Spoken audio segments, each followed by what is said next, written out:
You could spew whatever it is you want to spew, and you could tell us about the genocide where the population expanded. You could tell us about the genocide where somehow there was a one-to-one, where this is the most moral army in the world. Every single genocide expert, to include Jewish Israeli researchers that study genocides and are Holocaust researchers, have deemed this as a genocide. What if Hamas said, oh, sorry, bro, we killed 600 of your people? Would you accept that? Who did 9/11? Who did 9/11? I think it was you guys. The reality is this: the Israelis had foreknowledge that we were going to be attacked on September 11th and did nothing to stop it, to allow a Pearl Harbor-like event to occur so that they can go ahead and systematically destroy all of their enemies. Do you want to come on? Go ahead. Feel free. Say something small. Yeah. We can have a respectful discussion. Go ahead. No, I'm not having a discussion. I'm just going to say exactly what's on my mind. Sure. I think you're speaking complete bullshit as a person that has been in the Israeli army. You have no idea with facts what you're saying. And it's an embarrassment not only to my country, but you should be embarrassed by yourself. Okay. You should be so ashamed of yourself, because the only thing that we're doing is protecting our people. And for years, we haven't been doing that. And you have no idea what you're talking about because you have never been one step into Israel. Okay. So all these people here listening to you, you should be ashamed of yourself. And I do not want to speak to you back. You don't have to respond to me. So you want to not That's defend all. your I want beliefs. to speak to all the people that are here. So I don't hold need to on. So respond. I'm let me done. get this straight. You want to I'm say, done. yeah? See, this proves my point. I agree. They want to make accusations, and then when I got the proof, like, okay, let's talk about it. You're just a terrible person, but they can't explain how it was I wrong. think what she's saying is true, and I could explain Hold on it. 1 second. Until you can call me a liar, and tell me specifically what I lied about, okay? You already left the mic. It's his turn now. It's his turn. You already left the mic. We're out of time. It's his turn now. Bro, I gave you a chance. Like, what's wrong with you? What's up, brother? All right, what's up, man? So, it's an interesting genocide, right? When the population actually grows, right? uh-huh. How does that work? Because in general, when a genocide happens, the population gets, lessened. Over here, the population actually grew. Also, in the stats that you're citing, which is from the Hamas Health Ministry, Which figure exactly? the figure of the amount of people who died. Okay, which number? Which number would you like? You weren't listening. Which number? Which number would you like? No, I'm asking you, which number are you disputing? Any number that you want. How many do you think died then?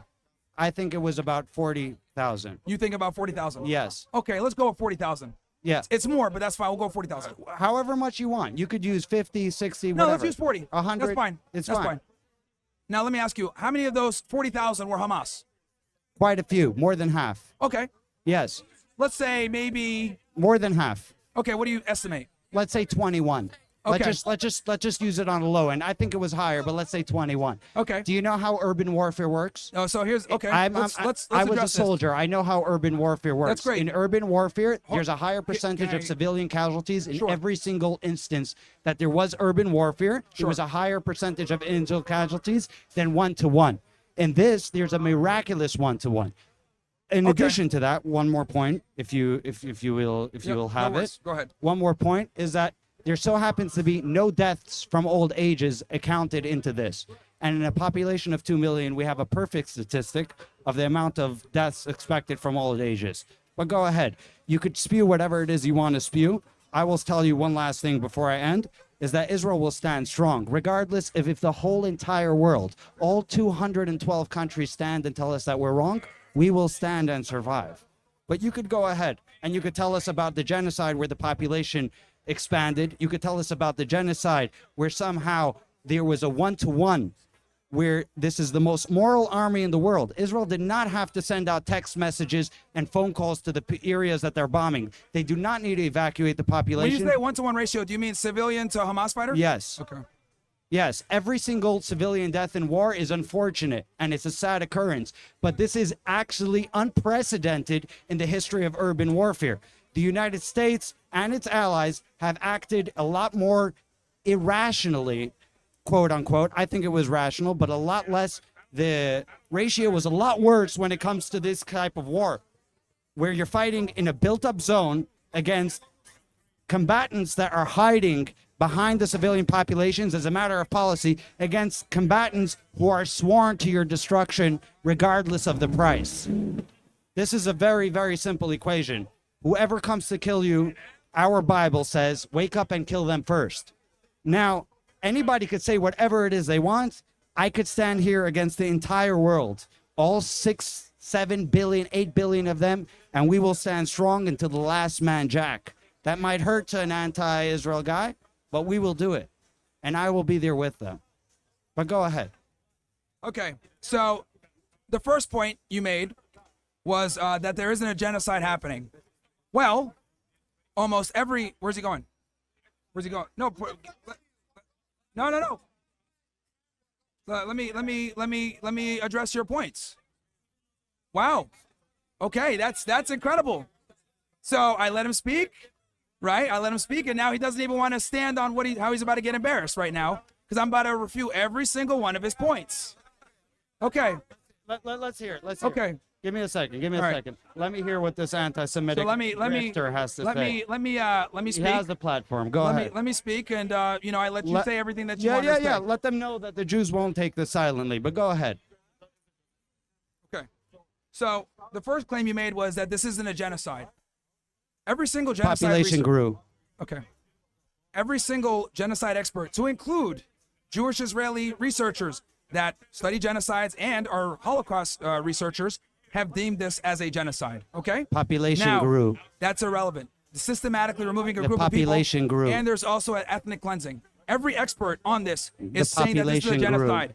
To include Israeli humanitarian groups. That's number one. The So that's not population correct. grew. Number two, your figure is 40,000 have died. Fair. 1 to 1. Okay. Well, yeah. And then you said that about 21,000 were Hamas fighters, right? At least. Okay. That means that 19,000 people that are innocent died. That's Urban warfare unacceptable. is unfortunate. That's it's Hiroshima, unfortunate. Nagasaki, So let me ask you this. Dresden. Let me ask you this. What if Hamas said, "Oh, sorry, bro, we killed 600 of your people"? Would you accept that? Hamas is not a fighter. Hamas targets civilians by default. That is Really? their 1-2 step. Yes. Really? They are sworn to our very Who's destruction. killed more civilians during this conflict? You could actually try and ratio this as much as you want, but if somebody came and killed one of my children, I will go out and kill every single last one of them. So you'll Yes. kill even innocent people. I will kill anybody who's responsible for the death There of my you go. children. There you go. Yes. So isn't it interesting? Basically, off your numbers. I don't know what kind of pussy you are, that if somebody came and threatened your family, you would Getting sit there emotional. and take it and say like, oh, Getting very let me emotional. try avoid collateral damage. So anyway, it's very simple. Look, Anybody who can you stop threatens interrupting me, for 2 seconds? they are right now signing Look, their death warrant and their Look, families. I need you to relax a little bit. I'm Let me pretty finish- relaxed, let but me you finish seem what I'm you seem saying. to be talking. I was very out calm when of- you were giving your numbers. Let me please finish what I'm Go saying. ahead. Go ahead. So first, you said it wasn't a genocide.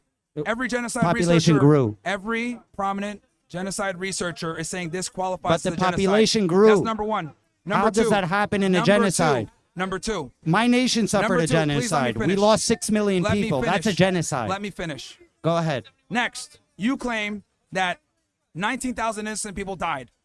Even if I went In with your urban figure, warfare- even if I went with your figure, that is too much. Okay? Urban warfare. Now, In hold urban on. warfare, the Dude, ratio is bro, 12 to 1. bro, Did you see gotta what stop. happened in the You have Philippines to- in Middle War, you have in to the World stop. War You II? have to stop. You have to stop. Let me finish what I'm saying because this all weaves together. Please stop interrupting. Okay? You're claiming that 19,000 innocent people have died. That is still unacceptable. And I'll tell you why it's unacceptable. It's sad. You mentioned urban Not warfare. unacceptable. No, it's unacceptable. No, you're it's wrong. unacceptable. You don't know urban Just like- warfare. Just like, here's the difference between me and you. I think it's unacceptable that Israelis died on that day, but you think it's totally acceptable for 19,000 Urban innocent warfare people. has- Oh, now you're saying urban warfare. Yes, urban Notice warfare how in general, you in the history justify- of urban warfare, Okay, there's well, been a Hamas- 12 to 1 by your ratio. logic, by your The United logic, States has Hamas liberated was the doing urban Philippines in warfare World too. War II By your with a logic- 12 to 1 ratio. By your logic, In- Hamas was doing in so Japan they're in better World than War you guys II? at urban warfare. They What? killed less civilians. We're amazing at urban Oh, warfare. okay. See now, when I put this No, one no, on no. the What do you? foot, it What? doesn't Oh, make sense. what Now- big? What? now what, let's continue what on. big? What big? Now let's continue.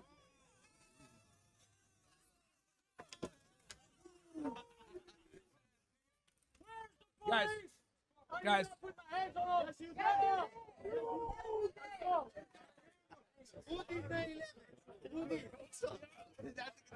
All right. Back up. Guys, back up. Fuck IDF, nigga. That's Conor McGregstein right there. Hey. All right. Back up. All right. up. Let's Back continue. up. Let's keep going here. All right, guys. All right. So Who did 9/11? Who did 9/11? the Jews were involved. Anyway, so let me finish what I was saying. So it was you. okay, let me finish what I was I saying. think it was you guys. So I think it was you he made a guys. bunch of ridiculous statements. Who He made did a bu- 9/11? Yo, can you get this guy off the mic? Who did 9/11? Get this guy off the mic. All right. So I'm going to finish saying what I was saying before I was interrupted several times. Number one, let's go through this systematically, okay? Number one. Yeah. Just mute his mic. Just mute his mic so I can finish what I'm saying because I've been interrupted now like six, seven times. we give a man a chance. So number one, he claims that it's not a genocide. It is a genocide. Every humanitarian organization, every genocide researcher is saying that this qualifies as a genocide. Number two, he claims that only 19,000 people have been killed. Even with his low figure, that is unacceptable. But we know it's actually 60,000 that died, confirmed, and there's hundreds of thousands missing. Number three, he mentioned that they have a fantastic urban warfare ratio. The problem is that the ratio is actually not that good with 1-to-1. It's actually more like 5-to-1. How do we know this? Because the way that you guys are targeting people is being used by a software called Lavender, which was made by Palantir. This software that you guys use does not really differentiate between civilian, innocent, Hamas fighter. Realistically speaking, you guys have killed around 15 to 20,000 Hamas fighters. So the reality is the staggering majority of the people that you guys have killed are innocent civilians. Okay? Now, you said that they're hiding in population. Now, if they're hiding in the population and you guys claim that they're in the tunnels, why would you bomb above ground facilities? That doesn't make sense. Why would you bomb hospitals? Why would you bomb schools? Why would you bomb churches? Well, if they're hiding them underground, why are you bombing the building above ground? Now, let's get into the next thing. You mentioned that you guys have urban warfare and you guys got a good ratio for urban warfare. Let me explain to you why that's bullshit. The government of Israel has significantly competent intelligence agencies. You guys can do direct airstrikes and do assassinations. As a matter of fact, the Mossad has the best ratio of assassinating their targets. So the reality is you guys have the capability of doing extremely targeted strikes, yet when it comes to Gaza, you guys are bombing them indiscriminately. Well, we know why. It's not about getting rid of Hamas. It's about getting rid of the Palestinians in total so that you can take the land and turn it into a beachfront resort for money down the road. How do I know this? Because Donald Trump fucked up and said, we're going to take Gaza. And then after he got a bunch of media backlash, he switched it around and didn't say a word after that. So this was never, ever about actually getting rid of Hamas or getting the hostages back. It's about taking the land of Gaza for having more power in the region and being the hegemony in the Middle East, which is what Israel wants. So everything that you're saying is a lie. The other guy says something about who did 9/11, which is always funny to me. How Israelis ask me this question and they think it's like, they think I'm going to say like a bunch of jihadists, Al-Qaeda. Well, technically they would be right, but I think it's also important to realize that the Jews were also involved in 9/11 and they absolutely had fingerprints all over the attack. How did they have fingerprints all over the attack? Well, on the day of 9/11, 5 individuals were arrested and caught that were aligned with Israeli intelligence, 2 of them. And then on top of that, they failed polygraph tests and they were in immigration custody for about 70 days. Then, when they were asked by the FBI, did you have foreknowledge that the towers were going to be attacked? They failed the polygraph test when they didn't answer the questions. But we looked at the unredacted part and they actually did have foreknowledge. Then they went on Israeli TV when they got back to Israel and they got deported. And guess what? They admitted, yeah, we were there to document the event. So let me get this straight. How the fuck did you know to show up at the top of an apartment building with the perfect vantage point of the Twin Towers with cameras and lighters ready to celebrate, and as the towers were getting hit and we were going through the worst terrorist attack in our history, these Israeli citizens were celebrating it? That's strange, isn't it? And then also it's strange how a bunch of spy rings were getting busted all across the United States that were filled with Israelis. The reality is this. The Israelis had foreknowledge that we were going to be attacked on September 11th and did nothing to stop it. It was a conspiracy between the U.S. government, Al-Qaeda, and the Israeli intelligence services to allow a Pearl Harbor-like event to occur so that they can go ahead and systematically destroy all of their enemies. There was a paper put out where they were going to attack 7 Arab countries, 7 Muslim majority countries. Which country is left? Iran. Everywhere else, destroyed. Iraq, Lebanon, Sudan, Egypt cooked, Jordan cooked, Morocco. They've either destroyed these countries or if they bribed all these countries. So the reality is, and what these Israelis don't want to tell you guys, is that they run our foreign policy and they use our money to kill people, innocent people, and they say, oy vey, we're just defending ourselves. We have a right to exist. But the reality is, their right to exist overrides everyone else's sovereignty and ability to have a life. Because Israelis, unfortunately, since an apartheid ethno-state that has a supremacist clause, they think that only Jewish/Israeli life matters and they don't give a fuck about anyone else. So my thing is, I'm tired of giving money to Israel to wage wars with our tax dollars. We could take that $4 billion per year and use it towards better things.